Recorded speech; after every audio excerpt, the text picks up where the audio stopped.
95% of the country's oil production and accounts for about 2/3 of the roughly $400 billion UAE economy. Abu Dhabi is the capital of the UAE. The core of the city is a wedge-shaped island connected to the mainland by the bridges. The wide end of the wedge forms the city center, with the Corniche promenade running along the coast. The city features modern skyscrapers and opulent shopping malls, large gardens, parks, and green boulevards, all lining the city streets. How is it possible to keep the city so green, especially in the desert? Right, you need a lot of water. There are two sources of water available here: desalinated seawater and groundwater. Unfortunately, 90% of groundwater in Abu Dhabi is saline, in some cases many times more than the actual seawater, so the only option they have is to have a lot of desalination plants. Well before the money from the oil boom, Abu Dhabi was just a coastal town thriving off the money made from the pearls. The shallow Arabian Gulf waters provided an ideal environment for pearling because oyster beds were shallow enough for divers to reach without modern scuba equipment. More than 1,000 boats would go out to sea for pearls for 120 days at the beginning of the summer to return only in September. Eventually, the pearl industry came to an end because Japan learned to cultivate artificial pearls. Luckily, everything changed in 1958 when oil was discovered, and it is from this period that the development of modern Abu Dhabi begins. In 1971, 7 kingdoms united into one state of the UAE. Abu Dhabi became the capital, and Sheikh Zayed bin Sultan became the first president. Today, Abu Dhabi holds 9% of the world's proven oil reserves and 5% of the world's natural gas. You'll see headquarters of numerous oil companies in the city, like ADNOC, which stands for Abu Dhabi National Oil Company. It's one of the world's largest energy companies. But it's not just oil. They have a full-scale industrial complex, cement plants, pipe rolling plants, and building materials factories, and much more. Population is growing fast. In 2013, it was 921,000. In 2018, it was already 1,450,000. Locals make up just about 20% of the population. The rest are foreigners.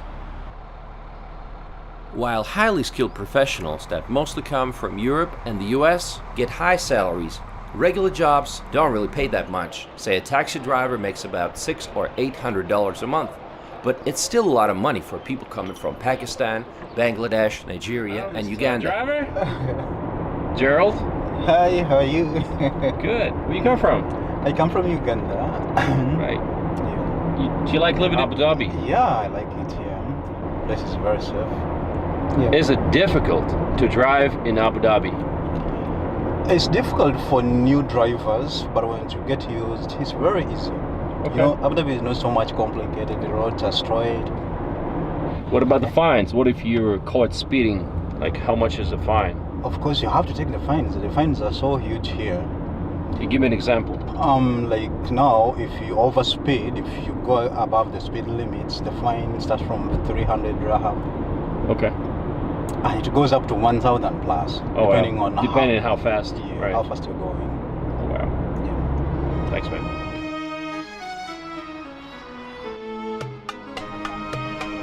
UAE nationals receive a lot of perks from the government. For example, the newlyweds will normally receive a land lot for building a house and at least $20,000 as a gift. For outstanding students, the state will cover the tuition at any university in the world. It is also not unusual for the government to be so generous as to settle the debt owned by the nationals.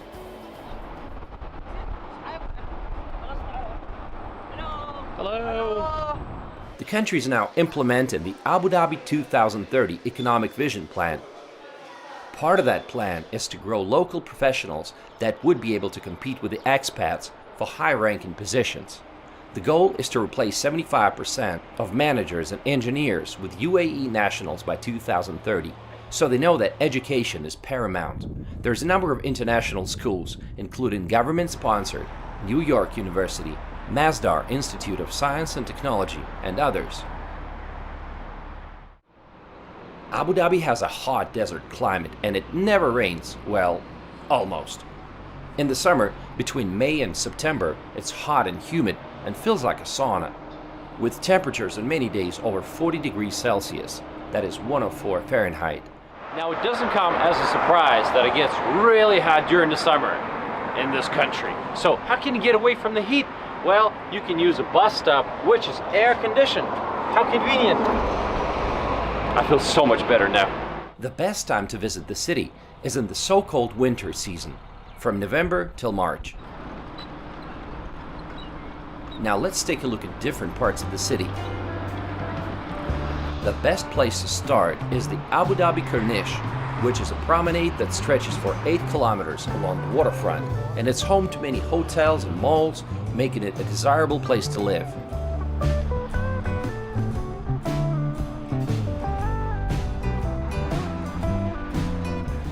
The Corniche beach was accorded the status of a blue flag beach in 2011.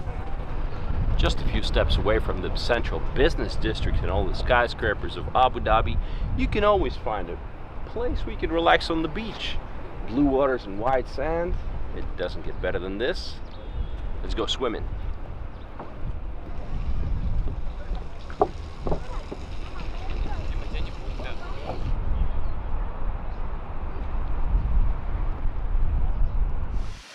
Walking along the promenade, you'll see the Emirates Palace Hotel, one of the most luxurious hotels in the world. You can go inside, even if you're not a guest, and admire the luxury of the interior. One of the most iconic features of the hotel is the dome in its atrium, the most impressive part of which is the 22-karat gold leaf that covers the inside of it. Known as the third most expensive hotel in the world to build, the Emirates Palace cost $3 billion to construct. That's almost twice as expensive as Burj Khalifa in Dubai.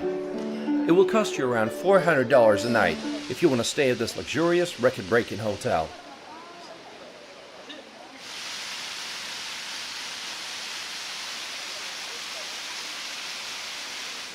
Opposite the hotel, you'll see Etihad Towers, which is a graceful complex of 5 skyscrapers with residential apartments, offices, and hotels. Did you know that the Etihad Towers and the Emirates Palace Hotel were used as filming locations for the movie Furious 7, in which cars rushed through the building and smashed through the windows of the towers? At the end of the Corniche Road, you'll see the Presidential Palace. It's set on 150 hectares, and it includes a palace and many gardens. It probably doesn't come as a surprise that you're going to see a lot of nice cars on the city streets.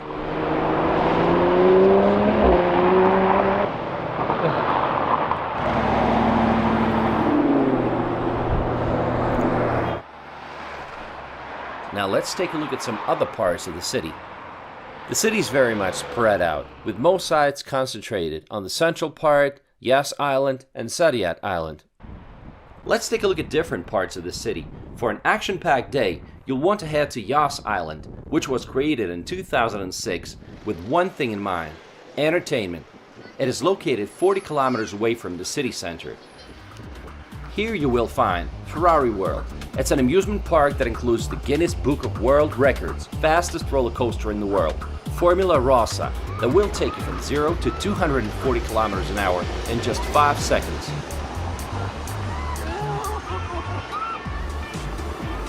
There's also Yas Marina Circuit, which is a Formula 1 racetrack, Yas Waterworld Water Park, Warner Brothers World Theme Park, SeaWorld Abu Dhabi, which is due to open in 2022, and it will be the first SeaWorld outside of the United States. UAE roads are some of the best in the world. No wonder. UAE had been #1 when it came to quality of roads in the world for a number of years. The speed limit on freeways is 140 kilometers an hour, but honestly, it doesn't really feel that fast because the road surface is great. Although Abu Dhabi is in the desert, the city is making great efforts to preserve its natural resources, such as mangroves and turtle nesting spots. Let's take a look at yet another island, Saadiyat Island, which is less than a kilometer off the shore of Abu Dhabi city center. I know you've heard of Louvre in Paris. But here you'll find the Louvre Abu Dhabi, which is an art and civilization museum. I'm standing next to Louvre, but I'm not in Paris, France. I'm in Abu Dhabi. Look at the dome. It's made in the form of an artificial web so that the sunlight can get in. Now, works of art have been collected from all over the world to bring East and West together. Let's go inside, take a look. It wasn't cheap. The cost of the construction was about 600 million euros. On top of that, 525 million was paid to be associated with the Louvre name. Artworks from around the world are showcased at this museum, with particular focus placed on bridging the gap between Eastern and Western art. Soon, the Louvre Abu Dhabi will have the most expensive painting in auction history, Leonardo da Vinci's painting, Salvatore Mundi. It was auctioned for 450 million by Charlie's in November 2017. The mystery buyer turned out to be a Saudi prince who had no history as a major arts collector. He later presented it to the Department of Culture and Tourism of Abu Dhabi. The museum did not disclose whether it expected to receive the painting as a gift, a loan, or a rental.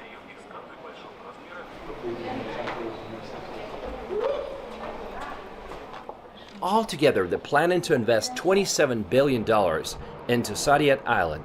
Some highly anticipated museums are on the way: Guggenheim Museum and Zayed National Museum.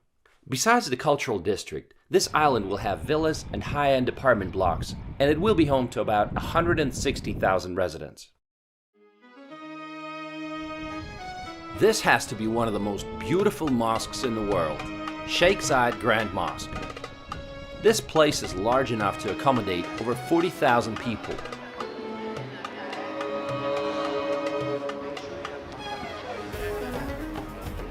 It is surrounded by pools that emphasize its beauty. There are 4 minarets on the 4 corners of the courtyard, which rise about 107 meters in height. The courtyard is 17,000 square meters and is considered to be the largest example of marble mosaic in the world. The carpet in the main prayer hall is the largest in the world. It measures 5,600 square meters, and its weight is 35 tons. It's handmade by 1,200 women in Iran. It looks like a 2 years. Everything is handmade, not with hand machine, not have everything. And we have the biggest chandelier in the world.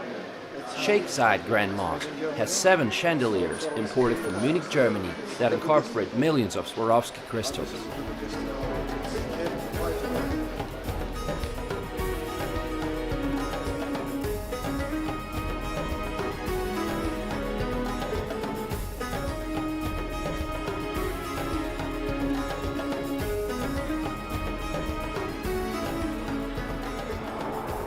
Sheikh Zayed bin Sultan was the first president of the United Arab Emirates, and his contribution to the development of the country cannot be overestimated.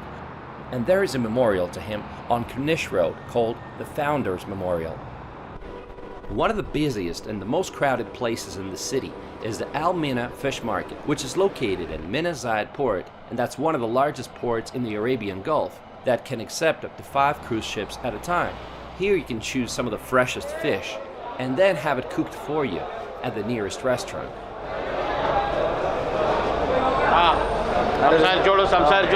Hello, hello. A lot of fish. Yes, this one, this one is parrot fish, parrot. What's the name of this fish? Parrot fish, parrot. Parrotfish? Yeah.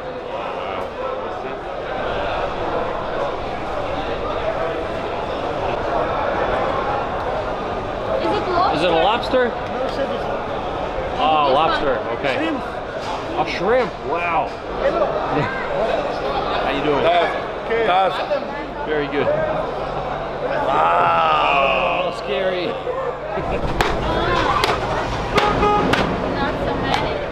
Hello. Oh, hello. Maybe like. looking. Thanks, sir.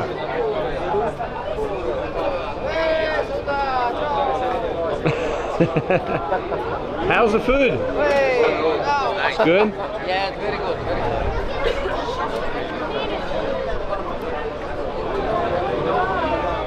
Across the bridge you'll find Marina City District with Marina Mall, one of the largest malls in the city, Marina Eye, which is a waterfront Ferris wheel, an iconic hotel which resembles Atlantis Hotel in Dubai called Fairmont Marina Abu Dhabi. It was due to open in 2016. 4 years later, it's still not open. You can also visit Abu Dhabi International Marine Sports Club that hosts local and international sports events.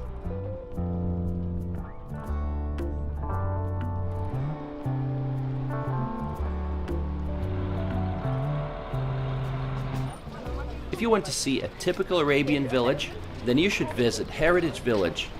This is a fascinating reconstruction of a desert oasis town. It's located in Marina City District. Okay.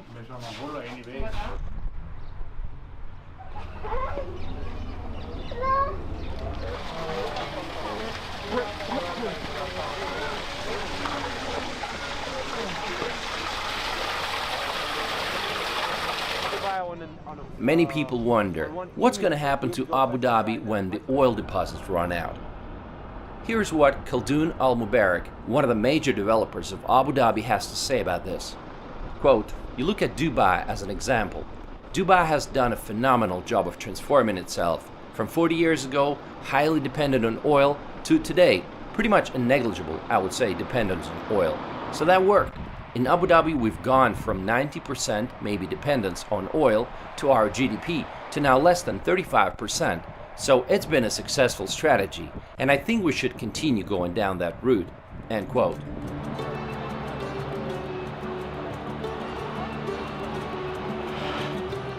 In a bid to attract tourism and foreign investment, land sales to foreigners were allowed and restrictions on alcohol were loosened. This advertisement says people of all nationalities can buy real estate from us.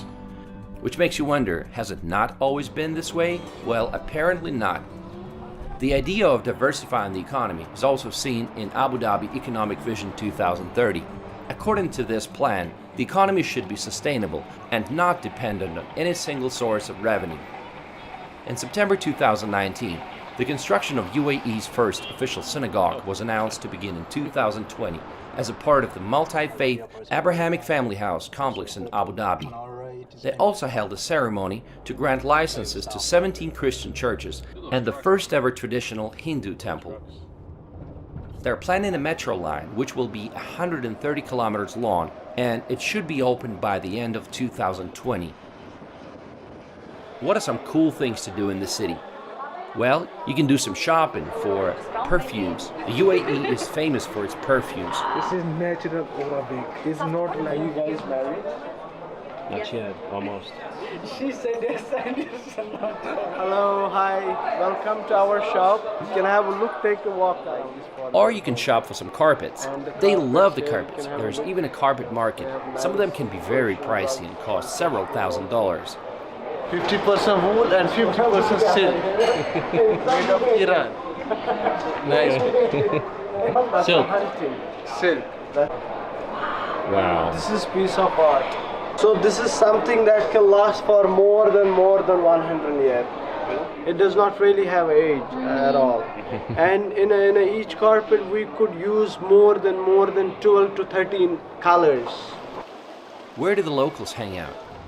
Because drinking is not part of the culture, instead of hidden bars and pubs, they come to fancy coffee shops and nice locations by the water, like this one, away from the tourists. What is it like living here for foreigners? Well, first of all, salaries are tax-free. That's great, but you'll be renting while you're staying here, and it's not cheap.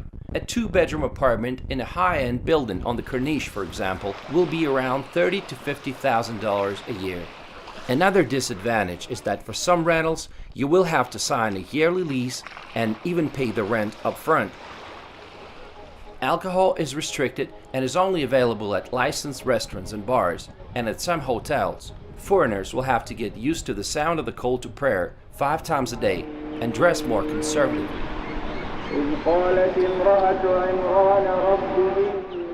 When it comes to nightlife, Abu Dhabi cannot compete with Dubai, but that's not a problem. In fact, Dubai is just 130 kilometers away, and that's about a 90-minute drive, so people go back and forth frequently. I really enjoyed my stay in Abu Dhabi, a modern-day Arabian miracle. Thanks for watching, guys, and let me know what you think in the comments.